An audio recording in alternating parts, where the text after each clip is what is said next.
Things started to fall apart at home when my brother Jaja did not go to communion, and Papa flung his heavy missile across the room and broke the figurines on the adichie. Our living room, usually a sanctuary of sterile perfection, suddenly felt like a cage. The sunlight streaming through the barred windows cast long, ominous shadows, and a heavy silence descended, thick with unspoken fears.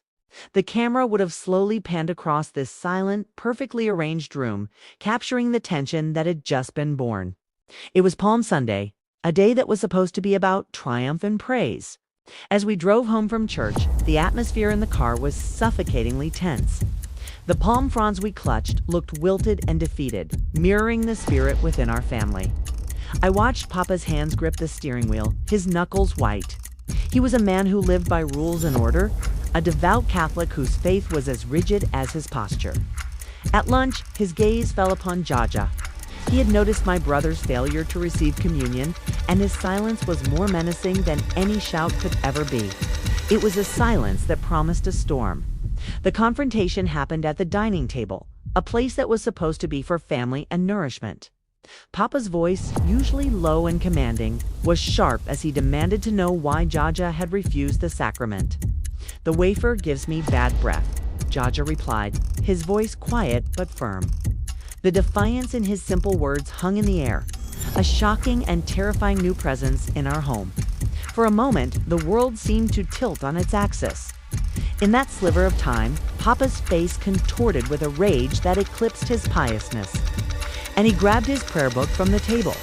The heavy Catholic missile flew across the room in a blur. It was aimed at Jaja, a missile of divine judgment, but it missed its mark. Instead, it crashed into the adichie, finding Mama's beloved ceramic figurines.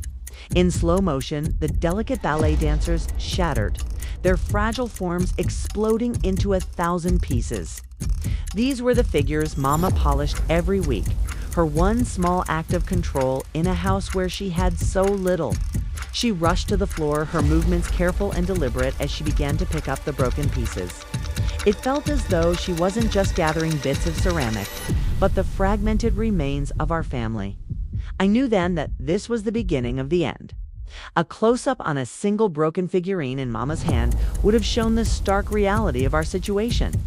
As the shot pulled back, revealing our family frozen in the silent, devastating aftermath, the truth was undeniable. Jaja's small act of defiance was like a single crack in a foundation, but it was enough to threaten the collapse of our entire world.